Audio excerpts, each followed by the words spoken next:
73 seconds into the flight, the Space Shuttle Challenger would explode, as hundreds of millions of people watched it happen live. But the astronauts had not died yet, but they would very soon, including a school teacher, as her class watched on in horror. The failed takeoff and mission would shock the world, halt operations at NASA for years, and drastically hurt the public comfort with space travel. Today I'm talking about the loss of 7 lives upon the Space Shuttle Challenger on January 28, 1986, and why it happened. The tragic incident was the first of its kind for NASA, the first fatal accident involving an American spacecraft in flight, and the first one with a global audience watching on in horror.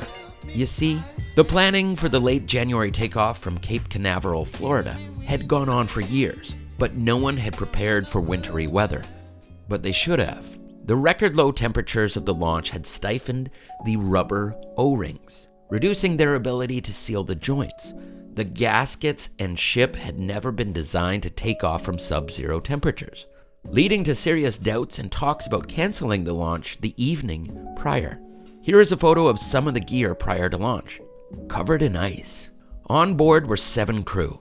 6 of them were astronauts, and the other, a high school teacher named Krista McAuliffe, who had won a competition to take a teacher into space, and for that teacher to teach a class about space from the shuttle itself, in space itself, which is a great idea, and a huge promotional tool for NASA, but one that quickly humanized the loss.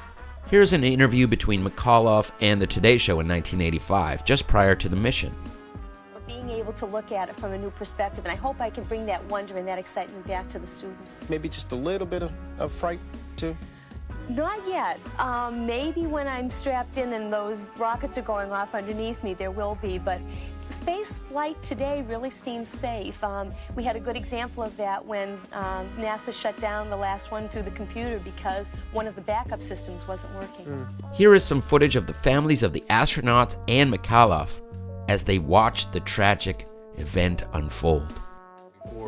On our launch coverage and sent me a special invitation to go.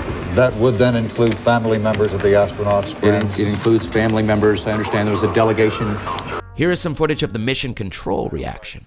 Go ahead, sir. Are the LSOs on the loop? We can get them. Get them up on this loop, please. Oh, you're up. Yes, sir, it's the LSO. Okay, are there any forces headed out that way? Yes, sir. DoD LSO reports that all soft forces have been scrambled and they are on their way. Upon realization of the explosion, Mission Control Flight Director Jay Green ordered contingency procedures to be put into effect, that all doors locked, telecommunications halted, and computers frozen, a safeguard to make sure all intel could be kept, and to make sure there hadn't been sabotage. Following the tragedy, President Ronald Reagan took to the airwaves to console the country. Today is a day for mourning and remembering. Nancy and I are pained to the core by the tragedy of the Shuttle Challenger. We know we share this pain with all of the people of our country. This is truly a national loss. Commissions were put into place following to determine the causes of the tragedy, but also to what happened to the crew. The broad conclusion is that the crew very well likely lived after the explosion, but that the impact on the ocean sealed their fate, leading for everyone to hope that they had lost consciousness prior. As a result of the disaster, NASA would put a 32-month hiatus on the space shuttle program and implement substantial safety changes for future launches. And that is the tragic case of the Space Shuttle Challenger disaster.